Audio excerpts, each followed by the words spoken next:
₹350 करोड़ कहाँ है वो दिखते तो नहीं सड़क पे। वो स्विस बैंक में कर दिए क्या उन्होंने? अगर दिखते तो सड़कें टूटी नहीं हुई होती। इन्हीं लोगों ने 1968 के बाद यहाँ पर जो मीठा मीठा खून है जनता का वो पिया है। स्ट्रॉ लगा के पाइप से खून पीने का काम किया इन्होंने, और इसीलिए जो है आदमपुर पिछड़ा रहा। वो पंजाब के अंदर बादलों का गढ़ भी हुआ करता था एक, तो लोगों ने कहा कि गढ़ों किलों को तोड़ेंगे, इतिहास की धारा को मोड़ेंगे।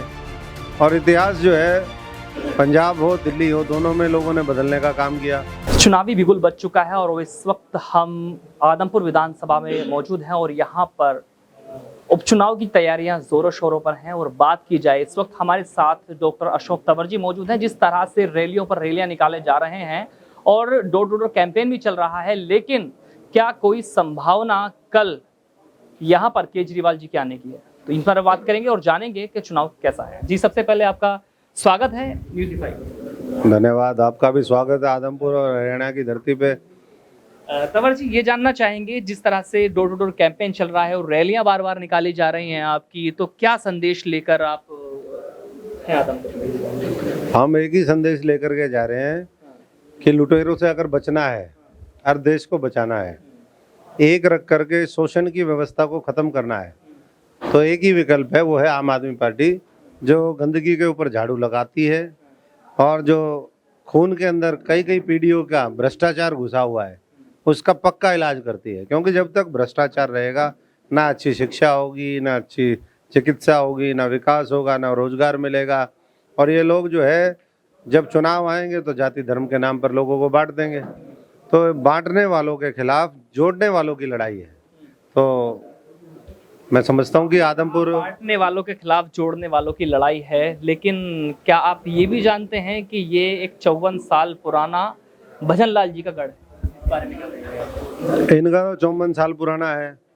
वो पंजाब के अंदर बादलों का गढ़ भी हुआ करता था एक, तो लोगों ने कहा कि गढ़ों किलों को तोड़ेंगे, इतिहास की धारा को मोड़ेंगे। और इतिहास जो है पंजाब हो दिल्ली हो, दोनों में लोगों ने बदलने का काम किया। नए नए नौजवान साथी साधारण परिवारों के, गैर राजनीतिक पारिवारिक पृष्ठभूमि के, वो जीत करके आए। ऐसा यहाँ भी है। तो लोगों को ये भी तो समझ में आ रहा है कि इन्हीं लोगों ने 1968 के बाद यहाँ पर जो मीठा मीठा खून है जनता का वो पिया है। स्ट्रॉ लगा के पाइप से खून पीने का काम किया इन्होंने, और इसीलिए जो है आदमपुर पिछड़ा रहा। इसीलिए हरियाणा और देश जिस तेजी के साथ तरक्की, जब आस पड़ोस के मुल्क हमारे से ज़्यादा तेजी के साथ तरक्की कर सकते हैं, जो हमारे से पीछे थे, चीन कहाँ निकल गया। लेकिन आप देख लीजिए हमारे लोगों को आज भी जो है बुनियादी सुविधाएं नहीं मिली। मैंने कुलदीप जी से बात की थी कि लोगों का आरोप है कि आपने क्षेत्र में विकास नहीं कराया, लोगों का कहना है। तो उनका कहना यह है कि मैंने 350 करोड़ रुपए का, उनकी जबानी ये है, 350 करोड़ रुपए का विकास मैंने क्षेत्र में कराया इन 3 साल के अंदर। 350 करोड़ रुपए कहाँ है वो दिखते तो नहीं सड़क पे। वो स्विस बैंक में कर दिए क्या उन्होंने? वो अगर दिखते तो सड़कें टूटी नहीं हुई होती। अगर वो, और ये तो विपक्ष के वो थे, फिर इनको खट्टर साहब ने कैसे दे दिए 350 करोड़ रुपए? यहाँ तो कोई एमएलए लेड है नहीं, एमपी लेड की तरह जो, तो ये कैसे लेके आए वो? कभी ये कहते हैं कि भाई 24 साल से हम सत्ता से बाहर रहे, हमारी सूखी तोड़ दो, ठीक है, हमारा राज्य में हिस्सा कर दो। कभी इनकी भाषा दरअसल सनक गए हैं। ये जो ईडी और इनकम टैक्स और सीबीआई और तमाम तरह के जो झटके लगे ना, इसका सीधा जो है मानसिक संतुलन बिगड़ गया उससे। अब वो संतुलन जनता एक बार और हराएगी तभी, जैसे कहते हैं ना, जहर को जहर काटता है, जो शौक लगा है वो दूसरे शौक से ठीक होगा। तो अब जो है यहाँ पर कुलदीप यानी भजनलाल परिवार को हराने के लिए आम आदमी पार्टी फाइट में है या फिर कांग्रेस पार्टी फाइट में है? कांग्रेस का तो कैंडिडेट ही उनके सेटिंग से आया है, वो तो साठगांठ करके लाया गया है।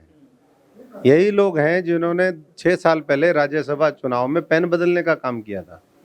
पेन बदल करके बीजेपी के सांसद को राज्यसभा में पहुंचाने का काम किया। अब इस बार फिर इन्हीं लोगों ने ये सुनिश्चित किया कि भाई फिर दोबारा बीजेपी समर्थित उम्मीदवार जीते। कांग्रेस के पास नंबर होने के बावजूद भी। तो ये सांठगांठ कांग्रेस तो बी और सी कौन सी टीम है ये खुद तय करे, लेकिन टीम ये उन्हीं की है। जो यहाँ पर प्रदेश में कांग्रेस में जो लोग सर्वे सर्वा हैं वो भारतीय जनता पार्टी के इशारे पे काम करने वाले लोग हैं। इन्हीं लोगों की वजह से 2014 में सत्ता गई, इन्हीं लोगों की वजह से 2019 में सत्ता गई, और इन्हीं लोगों की वजह से कभी आगे आती भी नहीं। ये लोग कभी कहते हैं हमारे नाम पे वोट दो, जब हारने वाले हो जाते हैं तो फिर कहते हैं कि भाई कांग्रेस के नाम पे वोट दो। तो ये पलटू। वोट को लेकर निशाना कहाँ है आपका? नहीं, हमारा तो झाड़ू के निशान पे निशाना है, झाड़ू के निशान पे वोट दो। निशाना निशाना वोट का? वोट का वोट तो हम झाड़ू के निशान। क्योंकि जैसे समाज में बात चल रही है कि ये बिश्नोई परिवार बिश्नोई को खींच लेंगे, वो जो है जाट समाज को खींच लेंगे, लेकिन आम आदमी पार्टी की जो बात आती है वो गरीब तबके पे ज्यादा आती है। तो क्या कहेंगे? हम तो हरियाणा वालों को, आदमपुर वालों को, देश वालों को, जो देश के बारे में सोचते हैं उनको खींचना चाहते हैं। हम इस नाम पे नहीं खींचना चाहते किसी को। वो तो सबको समझ में आता है कि कौन दलित का, पिछड़े का केवल राजनीतिक फायदा उठाना चाहते हैं। चुनाव के उनके टाइम पे याद आ जाते हैं, वैसे उनका शोषण करते हैं। मैंने बताया ना, खून पी के सारा मीठा मीठा। आप गांव में जाओ, उनके बेचारे को खून ही 5-5 ग्राम खून बचा है उनके, सारा पी गए ये राक्षस जाति के लोग। तो ये ड्रैकुला कहेंगे? जात तो दो ही है, एक राक्षस जाति, एक जो है उसके खिलाफ खड़ी होने वाली जाति, राक्षसों का संहार करने वाली जाति। तो आदमपुर के लोगों से मैं यही कहूँगा कि भाई इनसे पीछा छुड़ाने का मौका है। अगर इस बार पीछा छुड़वा लिया तो 2024 की मजबूत बुनियाद रख दोगे, जिस पे 89 मंजिल वो हम खड़ी कर देंगे आगे। 90 का 90 जो है आर पार की लड़ाई हो जाएगी। जैसे बात की जाए कि यहाँ पर बड़े बड़े चेहरे, क्योंकि कई बार देखा गया है कि चुनावों में एमपी आ जाते हैं, मंत्री आ जाते हैं, लेकिन मुख्यमंत्री तक को कम देखा जाता है। लेकिन ये एक ऐसी सीट है कि जहाँ पर मुख्यमंत्री तक जो है प्रचार प्रसार करने के लिए पहुँच रहे हैं।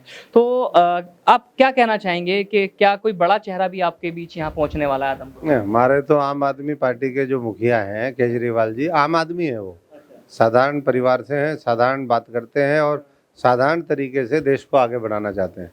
बाकी जो है दूसरे पार्टियों के प्रचारक जो हैं, और मुख्यमंत्री तो पहले प्रचार कर तो गया था, बता तो गया था, सबसे निकम्मा नकारा आदमी है भाई ये।